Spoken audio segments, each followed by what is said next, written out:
perubahan mulai dari niat yang baik. Langkah kemajuan mulai dari niat yang baik. Langkah merubah nasib kita mulai dari niat yang baik.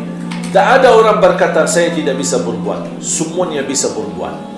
Orang barangkali tidak bisa berbuat dari segi ilmu, tapi insyaAllah bisa berbuat dari segi kelebihan harta. Wakafkan tanahnya, wakafkan rumahnya kalau ada kelebihannya, wakafkan hartanya.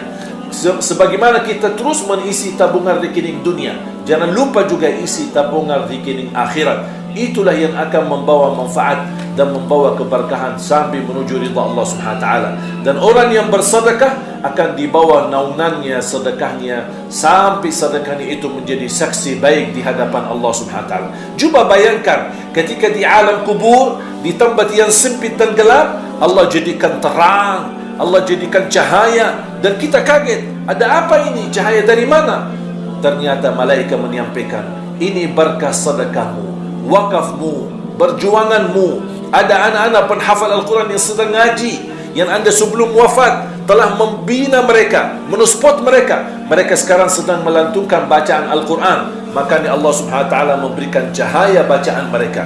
Hitungannya bukan berwakaf kita dapat pahalanya, tapi berhuruf yang dibacakan oleh anak-anak penghafal Al-Quran, kita disalurkan pahalanya di sisi Allah Subhanahu wa taala.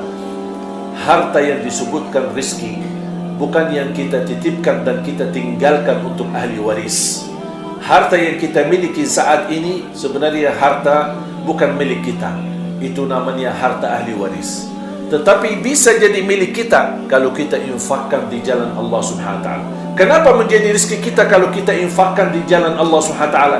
Karena nanti di hari kiamat kita akan bertemu lagi.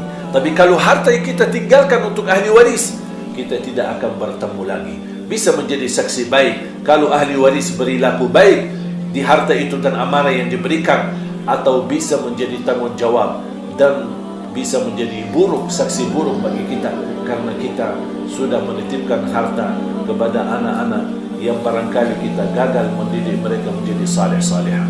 Jemaah sekalian, jangan menunggu ahli waris yang membangunkan masjid. Jangan tuliskan wasiat kepada ahli waris untuk mewakafkan tanahnya. Jangan memberikan petunjuk pada ahli waris untuk menyisihkan harta untuk wakaf atau amal saleh kebaikan atau sedekah jariah. Tolong jamaah sekalian, jangan mewakili ahli waris untuk berlaku perbuatan baik atas nama kita.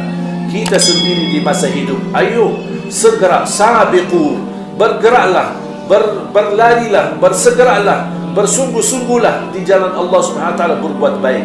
Jangan mewakili orang lain. Kita sendiri terapkan kebaikan ini. Kita sendiri amalkan kebaikan ini di masa hidup kita agar kita dijemput oleh Allah Subhanahu wa taala dan kita mendengar di saat sakaratul maut, ya ayyatuhan nafsul mutmainnah irji'i ila rabbiki radiyatan mardiyah fadkhuli fi ibadi wadkhuli jannati.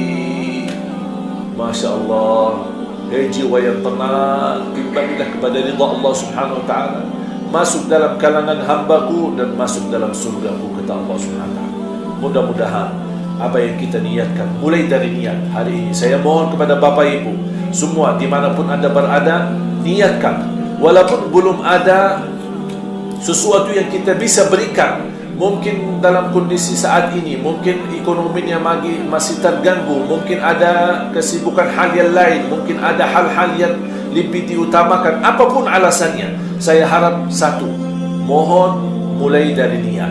Bismillah, kita niat, ya Allah, mohon ya Allah, perbaiki niat saya, tuluskan niat saya, jadikan ikhlas perilaku dan perbuatan saya. Insya Allah saya akan terlibat untuk memperjuangkan segala perjuangan yang terbaik untuk agama Islam. Tolong tuliskan nama, cetak namamu, tuliskan namamu dalam perjuangan untuk Al-Quran, tuliskan namamu dalam perjuangan untuk agama Islam, supaya nama yang kita tuliskan dalam kehidupan kita insya Allah menjadi sejarah setelah kita wafat, dan insya Allah menjadi nama yang baik di sisi Allah Subhanahu wa taala. Mudah-mudahan Allah Subhanahu wa taala mengampuni segala kekurangan kita selama ini. Barangkali masih banyak kekurangan kita berjuangan untuk agama Islam, berjuangan untuk program Al-Quran, berjuangan untuk anak-anak kita. lebih pintar beragama, lebih pintar memahami Islam, lebih pintar memahami Al-Quran. Mudah-mudahan Allah ampuni segala kekurangan kita, Allah ampuni segala kesalahan kita, dan mudah-mudahan Allah sucikan hati kita, bersihkan jiwa kita, dan memimpin dalam sisa umur kita agar mampu menjadi orang yang terbaik. Dan saya doakan Bapak Ibu, mudah-mudahan semuanya bisa menjadi orang-orang yang mulia di mata Allah dan mulia di mata manusia. Dan Allah jadikan sisa umur kita, berapapun yang tersisa, mudah-mudahan menjadi yang terbaik dan menjadi sedekah jariah untuk diri kita dan keluarga kita, yang insyaAllah pahalanya tidak terputus sampai hari kiamat. Amin ya Rabbal Alamin.